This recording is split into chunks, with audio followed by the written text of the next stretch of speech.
Welcome to Arlington Public News. I'm Brenda Mahoney. And I'm James Milan. This edition of Arlington Public News, an increase in taxes for updated schools, voters get to decide in an upcoming special election, and a Major General helps Arlington dedicate a new monument to those fighting in the war on terror. Plus, digging for treasure on the Arlington High School grounds. We'll tell you why. That and more up next. Stay with us.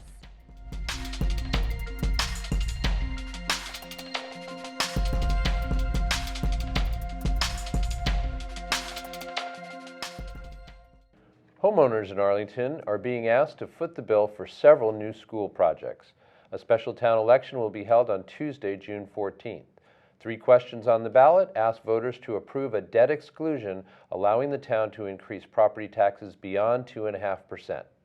Question 1 asks voters to approve funds for an addition to Thompson Elementary School and costs associated with reopening the Gibbs to ease crowding at Ottoson Middle School. Question 2 asks voters to pay for a feasibility study for improvements to the high school. And question 3 asks residents to approve funding for a new Minuteman Regional Vocational Technical High School. I sat down with Selectman Dan Dunn, who as a member of Build Arlington's Future is in favor of passage of all 3 questions. Dunn admits voters are being asked a lot at once, but insists the time is now. I'd say that the questions that we're looking at are a combination of unexpected, as in, things that have arisen relatively recently, and some things that are very expected, that have been on the roadmap for a very long time that we knew we were going to have to manage as a town. And so the work that we're doing at the Thompson and the need to provide more middle school space, those are relatively surprising. We knew that they were coming a year ago. We didn't know that they were coming 3 years ago. On the other hand, the high school and the Arlington High School and Minuteman High School are both things that have been on the books for a long time. We know, we've known that we're going to need to invest in Minuteman. We know that we're going to need to invest in the Arlington High School. Unfortunately, somewhere down the road, there's going to be another question where we come forward and we say, in order to keep paying for the teachers and keep paying for the public safety and keep paying for these things, we're going to need an override.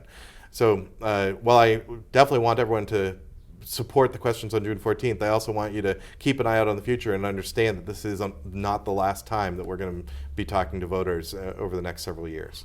The Proposition 2.5 override vote will be held on Tuesday, June 14th. Polls are open from 7 a.m. to 8 p.m. For a closer look at each of the 3 ballot questions, visit our website at news.acmi.tv.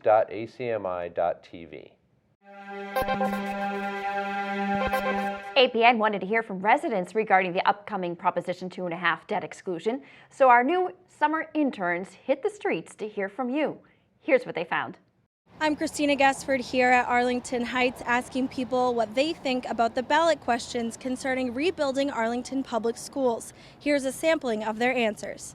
Well, I obviously have small children, so I definitely want to build new schools and deal with the overcrowding of the schools, so I'm in favor of them. Personally, I don't have any children or know anyone with kids in school, so why should I have to pay? Maybe they should have people with school-age children pay more taxes than people who don't even have children anyways. So I think it's really important to rebuild the Arlington schools, and the Minuteman High School also has a really important place in our town and society, and so I think both of those are actually really good things to support. So I'm in favor of it. I think that the current plan for the Minuteman is too expensive for the enrollment. It depends on meeting the enrollment targets that they're aiming for, the 628 students, which I think is unlikely to happen. So I prefer a solution that repairs and renovates the existing school and adapts to the evolving programs, particularly gives the new regional agreement time to take place and consider the future of the school and hopefully be more attractive for other towns. I think it's a classic case of supply and demand. Demand is obviously up for the school system, so at some point we're going to have to fund that. And it seems to me with the more and more people moving to Arlington and the smarter people moving to Arlington, people who make good money, that it's just going to have to fall on them to help support the new demand that we have in the school system. The Arlington debt exclusion vote is to take place Tuesday, June 14th. Polls will be open at 7 in the morning until 8 at night. At Arlington Heights, for Arlington Public News, I'm Christina Guessferd. A 2-year-old girl in Arlington is recovering after accidentally ingesting a drug used to combat opioid addiction. Arlington police say the toddler's father found her drowsy and holding part of a box of Suboxone on the morning of Tuesday, May 31st. The medication was prescribed to someone else in the home. It's part of a class of drugs that can be dispensed through a doctor's office to help in fighting opioid addiction. Arlington police say they support those in recovery, but urge caution, with Chief Frederick Ryan reminding that the same prescription safety rules apply and, quote, the entire family needs to be invested and on the same page. Residents have an opportunity to turn in unwanted and unsecured guns, no questions asked. The Arlington Police Department is hosting its annual gun buyback program on Saturday, June 11th. The public is being asked to turn the guns in to the Department of Public Works at 51 Grove Street from 10 in the morning to 3 in the afternoon. This is the third year of the gun buyback program. Arlington is among 5 communities partnering with the Middlesex Sheriff's Office, which will collect and melt down the weapons. Officials encourage residents to get rid of the firearms to help prevent accidents and injuries. Arlington and other towns have collected over 200 guns through the initiative so far, and children are being encouraged to hand in toy guns as well. In return, they'll get a free voucher for ice cream at Chili Cow. A change of venue for this year's Memorial Day ceremony. An observance was held inside Town Hall instead of the usual parade from Walgreens to Monument Park, as the town hosted a Major General and a Purple Heart recipient. Here's more. I'm Stephanie Gordon here at Arlington Town Hall for a special Memorial Day service. Today's service will include a Medal of Honor ceremony, a speech from Major General Jeffrey Clark, and the unveiling of the War on Terror Monument. Some of you here today have felt the tragic loss of family or friend who gave their last full measure of devotion defending this country that we love so dearly. And today, on Memorial Day, we pause to honor them and all of our nation's heroes. With his comments on the importance of honoring veterans on the War on Terror is Chief Electronics Technician Jeff Melton. Major General Clark said today, the service members that died fighting fought for the idea of the Constitution, and that's not necessarily a political agenda or a policy agenda. It's really people standing up and saying, this is what I believe in the Constitution, and it's important that we recognize the people that are fighting for that. Student Luke Wan Peng shared his thoughts on the Arlington stance on the War on Terror and the new monument. It's really nice to see that even small towns like Arlington, they take a stance on this kind of war of terror, and they have these Memorial Day ceremonies. But Arlington is really a place of history, and there's a lot of very, very old statues and monuments, and I think it's really good that they're going to be having a new one soon. From the Arlington Memorial Day service for Arlington Public News, I'm Stephanie Gordon. The Ottoson Middle School took time to recognize Memorial Day with their annual assembly. This year, a special honor to the first man to sign up for World War II in Arlington. Here now is more from Ottoson Middle Schoolers. John Powers, Army, Okinawa, Philippines, Guam, first from Arlington to sign up for World War II. I'm Amelia Ansell in 6th grade. Thank you for your service. And what war did you serve in? World War II. What year did you get signed? Would you sign into? I went in November 18, 1940. Changed my life completely. Mm-hmm. So many incidents happened throughout those times. Mm-hmm. And I hear you were the first person in Arlington to sign up for World War II. One of 4. Mm-hmm. There was 3 other gentlemen that volunteered with me. There was Richard Manning, Richard Tashin, Eric Wedge, and myself. I was in the Pacific Theater of Operation, and I wound up in the island of Hokkaido in the town of Ashigawa in Japan in 1946. Memorial Day to me means that hopefully it will have some bearing on ending all wars. War is really a terrible place to be, and they continue to be there. Thank you. Thank you for your service.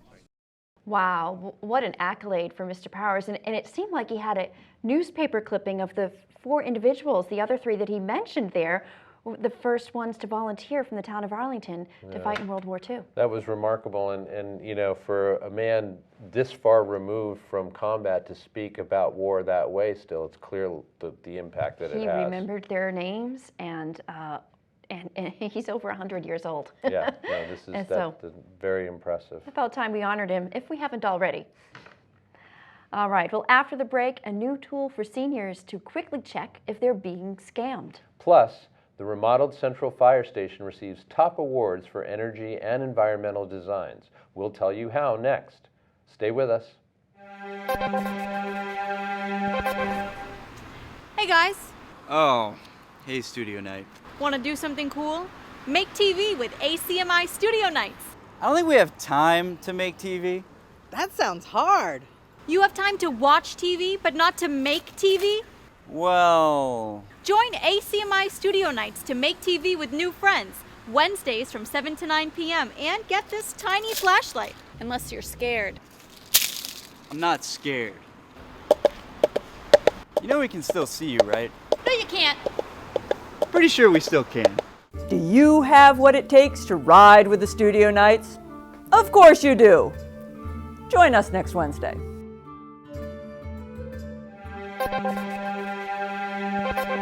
Senior citizens have a new tool to stop scammers. Warning cards are being distributed throughout Arlington, listing the common ways elders can be scammed into handing over their money. The so-called stop cards were developed by the Arlington Police Department and Arlington Elder Abuse Task Force. They let seniors quickly see the predatory ways scammers try to get them into wiring money. Some of the common schemes are posing as the IRS, demanding money to bail out an arrested relative, and calling to say they are from technical support and need funds to fix your computer. The Council on Aging's Susan Carp says scammers are very sophisticated in their tactics. Seniors might be vulnerable not because they're uneducated, but because the times are passing by very quickly, and scam artists are professionals. With technology the way it is, being able to go to the internet, to be able to identify family members, that's how that grandparent scheme comes about. What grandparent wouldn't want to help out their grandson or granddaughter if they're receiving a call saying, "Grandpa, I need your help, I'm in trouble, and please don't tell mom and dad." So, vulnerability comes in a lot of different ways. It comes from, maybe the lack of education, it could be isolation. And it could be, it's just that those scammers are really very, very smart. The stop cards are being distributed through the Meals on Wheels program and at banks and other retailers where residents can obtain money orders to wire transfers. Local officials recently gathered at the newly renovated Central Fire Station to celebrate the building's designation as a LEED Gold certified project. This is a first for Arlington's public buildings and the latest example of the town's commitment to environmental principles. I think having the fire station certified as LEED Gold is an example of both the town putting its money where its mouth is and really putting its policy and its goals into action. So it invested the necessary capital to rehab this building and make it LEED Gold, and it also followed through on the town bylaw to make sure that new buildings, renovated buildings, were designed and certified to at least a LEED Silver standard. So this jumped over LEED Silver to LEED Gold, which we're very proud of. I think this fits right in with what we've tried to do as a green community. I mean, there's great energy efficiency, there's energy efficient lighting, there's an incredibly energy efficient boiler, there's energy efficient parking, or parking for energy efficient cars, there's bike parking. We use recyclable materials, or recycled materials when possible. We disposed of materials in a sustainable fashion. We reuse the whole building, and that's a very sustainable approach. There's a whole vast array of points you can earn to achieve various LEED standards, and we tried to get as many points in all the categories as we could. I think this is a great shining moment for Arlington and its green initiatives. Arlington High School students are digging into the past to enhance their own educational futures. They're part of a new archaeology class at Arlington High School, made possible by a science teacher with a passion for history and the Arlington Education Foundation. I got to see their finds up close as they shared their experience of hands-on learning. Digging into the past to help form their future.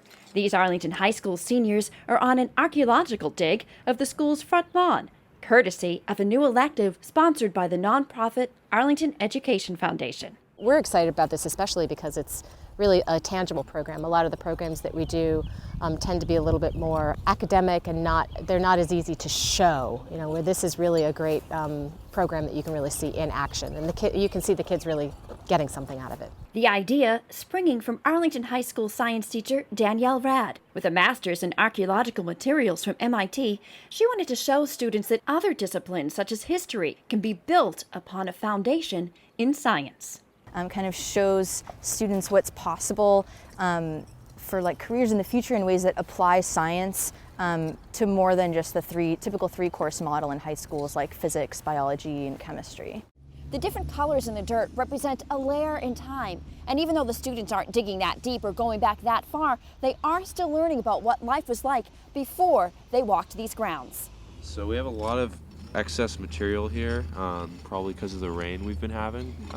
So basically what we're trying to do is clear some of it out so we can create a more flat surface. And that way it's going to be easier for us to use these trowels here to sort of scrape away material and find some artifacts. And there are many to be found. Since the fall, students have discovered and cataloged 300 artifacts, mostly glass, nails, bricks, and pottery fragments, mixed in with some finds, such as a skeleton-type key to a butchered cow femur and Billy Idol pin. Seen in an early photograph here, the original part of the school is 100 years old, but most of the remnants are thought to be from homes that stood on the grounds before the latest addition to the high school in the late 1970s. We knew the high school was old, but we didn't really know a lot about what was here before we got here, so a lot of this is all very new to us as well to see. It's like really different from like any other science class I've ever taken, and like I just wanted to try something new for my senior year, and it's been really interesting, and it's like something I didn't know much about. You know, this is one of the many things that AEF strives to do, is to really add and enhance public education in Arlington, kind of outside of what the normal district is capable of doing. The Arlington Education Foundation provides $100,000 for various programs in Arlington Public Schools each year, affecting students' educational development, in this case, by examining the past. It's not just kind of digging, you know, playing in the dirt. It's really understanding the scientific process of that historical discovery. Well, that looks like not only a fun class for the kids to be doing, actually doing the things that you know, putting it into practice, but also must have been a fun assignment for you. It was. In all of my years of reporting and video producing, I've always been interested in archaeology. I've always wanted to go on a dig, and I got to go on a dig at the Arlington High School, and it was interesting. All of the different, you know, cow femur, Billy Idol pin. The dig came to you too, which is very nice. Yes, it was. It was great. Well, are you in need of a mental break? We have a look at the many classes in Arlington that are looking to help you through mindfulness meditation. And on the flip side, if you are looking for more to do, we've got the arts and entertainment calendar next. Stay with us.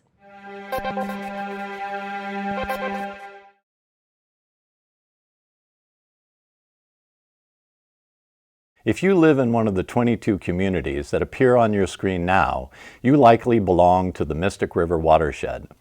This vital resource is a natural living system that we all share. Since 1972, the Mystic River Watershed Association has successfully fought to protect and restore this treasure. Now I'm asking you to join that effort. Please go to mysticriver.org to become a member and to find out how you can help today. Welcome back. Feel a need to clear your mind and slow yourself down? So do a lot of others. People across the nation and in Arlington are finding themselves turning to mindfulness meditation. Classes are offered throughout town in such places as Arlington Community Education, the Arlington Center, and even the Council on Aging. APN spoke with instructors and participants to get a little more insight into how mindfulness works and why so many find it useful. This is Stephanie Francis for Arlington Public News, and today we will be discussing a trend that is growing in popularity among groups of all ages, and that trend is mindfulness meditation, also known as mindful-based stress reduction. APN went and spoke with some experts from Arlington and Cambridge as well as participants in order to get a better understanding of what mindfulness is all about. Each class will do some kind of formal meditation practice together, and we do some yoga as well as sitting meditation, so you learn various different kinds of practices. And then The rest of the time is a lot of discussion. And if they're feeling under stress, there are a lot of things that we can do that will help you to get through it. Mindfulness means paying attention in a particular way with moment-to-moment awareness and refraining from judgment as much as you can. I get all kinds of people, so ranging from 21, 22 at the younger end to retired people in their 70s, men and women. Sometimes people come to meditation saying, I can't meditate because my brain is too busy, and that's not the case, because your brain is designed to think. You can't shut off your brain. And what mindfulness does, or what meditation does, is it lets you be in the middle of a busy mind and not get so caught up in it, and to just be able to let go and not get hooked in. It was a way to come to appreciate living in the moment, the now and the present, and not only reducing stress in my own life, but not being an agent for causing stress in other environments that I would be in. There are tremendous studies out there that mindfulness and stress management help with everything from sleep disorders to blood pressure, to helping manage chronic diseases. We address what does it mean to be a meditator in the world. And it's not necessarily easy to be present and focused in the world we find ourselves in. This thing that's stressing us out, as meditators, how do we deal with that thing? It's such a good opportunity to really, really deeply get to know yourself better. Say that's what makes mindfulness really distinctive. On behalf of Sunada, my name is Stephanie Francis, and this is Arlington Public News. It's a great time to get outdoors and enjoy the weather, and we have just the thing for you to do. APN's Michael Lang has the details in our arts and entertainment calendar. From June 2nd through the 5th is the Arlington Greek Festival, one of the largest cultural events Arlington has to offer. With an expected admittance of over 15,000 people throughout New England and the country, the Arlington Greek Festival will feature games, rides, and fun activities for the kids, and a wealth of great food and drinks for people of all ages and backgrounds to enjoy. Rain or shine, the event will take place under a 300-foot tent on the grounds of the St. Athanasius Greek Orthodox Church on 4 Appleton Street. Admittance is free and open to the public. On June 11th from 1 to 5 p.m. throughout the front lawns of East Arlington is the first ever Arlington Porch Fest, a free, family-friendly music festival featuring over 100 local musicians. From Route 16 and 60 in the Mystic Lakes to Spy Pond, attendees are encouraged to walk and bike around the neighborhoods and watch these talented musicians perform from the comfort of a generous host's porch. Food and beverages will not be provided, but those in attendance are invited to bring their own. Later that evening at the Arlington High School is the Relay for Life of Arlington, a yearly event that honors the fight of cancer survivors along with their families and caregivers. Watch as they celebrate their victory over cancer in a survivor's lap around the track, immediately followed by the caregiver's lap, an opportunity for friends and family members to pay tribute to their surviving loved ones. A candlelight luminaria ceremony will also be held during the event to remember and honor those lost to cancer. For the opportunity to donate, please visit www.relayforlife.org/ArlingtonMA. If you're itching to get a start on summer, then be sure to join the town on June 20th, the day before the summer solstice, for an outdoor summer kickoff concert. The featured band, Swing Cafe, will perform its signature swing, jazz, and rockabilly sound live in the front lawn of the Robbins Library for all to see. The event is free to attend and will run from 7 to 8:30 p.m. On June 25th at the Arlington Center at Broadway Plaza is the 4th annual Arlington Alive Summer Arts Block Party. Join the town for a free all-day event in celebration of the arts in the community with 2 stages of electric live music, artisan and craft booths, authors, theater, food vendors, and activities for families and children. The event will run from 11 a.m. to 5 p.m. With your June arts and entertainment calendar, I'm Michael Lang, Arlington Public News. Thank you for joining us this week to explore local events and issues affecting Arlington. Check out extended interviews and our latest segments on the web at news.acmi.tv. And don't forget to like us on Facebook and follow us on Twitter at Arlington Public. Please join us next time for another edition of Arlington Public News. I'm Brenda Mahoney. And I'm James Milan. Until next time. Good night.